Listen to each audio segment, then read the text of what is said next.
When thinking about the word spooky, the first thing that comes to everyone's mind is definitely haunted places, creepy people, ghosts, and paranormal activities.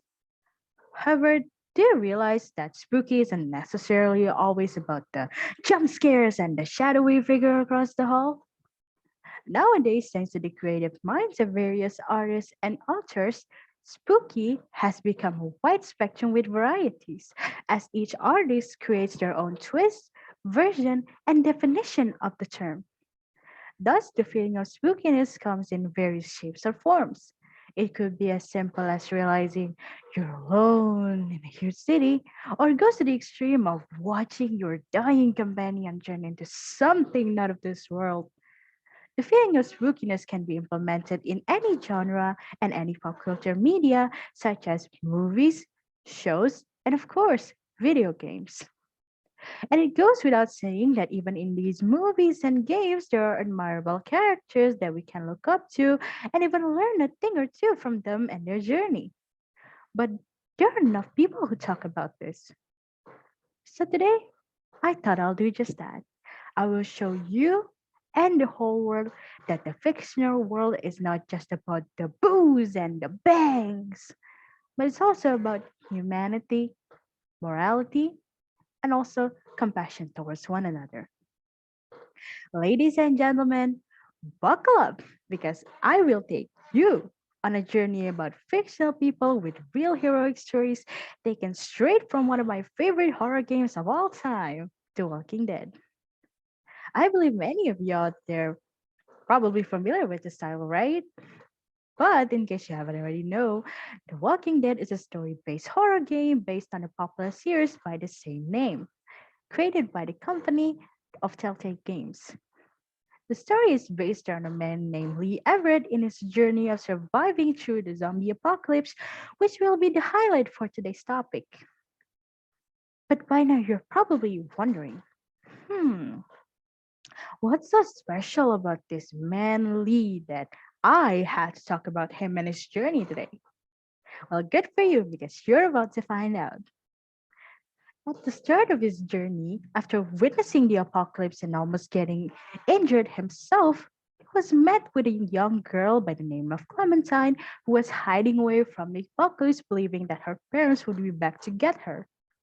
Of course, in a situation like this one, where it's involving life and death, anyone would choose to be selfish, right?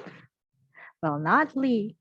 Instead of abandoning the poor young girl and letting her slowly become the zombie's feast, he took the girl with him and protected her throughout their journey together, even helping her find her parents so that they can be reunited together again.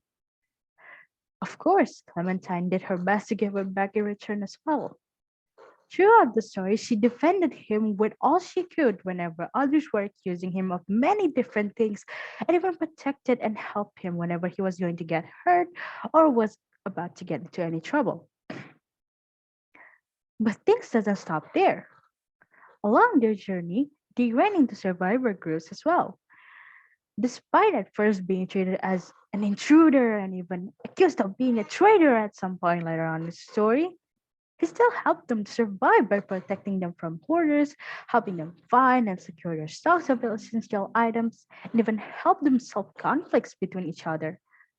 He showed them that he was a man worthy of their trust, a man who they can rely on.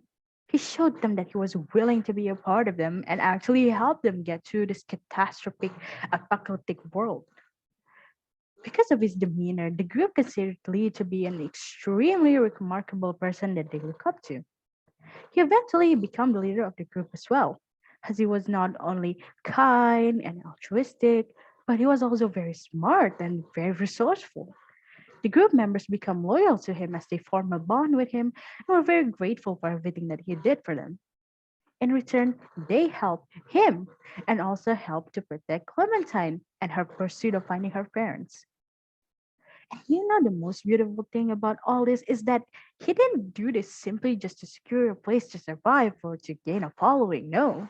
But he did it because he actually cared. He truly did. He really did think that unity and teamwork is the key in surviving through hardships.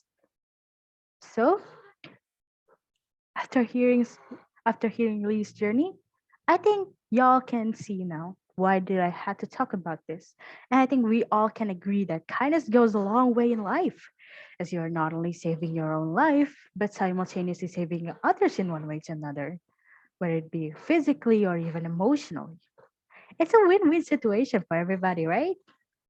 And it taught us that unity is the key to hardships. Because in a world where humans are nearly diminishing and humanity is at its lowest like theirs, with unity and kindness, that would be closer to them as air is close to our body. Imagine if there was no humanity or compassion involved. The trigger of a gun would be the lightest thing on earth, even if it's aimed towards someone innocent among you. So, with that being said, I think we can conclude today's topic by realizing that even fictional people taught us real life lessons through their heroic actions. That humanity is an important part of survivability of mankind. That unity and kindness and teamwork goes a very long way in achieving survivability, even in a world without apocalyptic situations. So, with that being said, I am Intan Anissa. Thank you for listening to my speech today.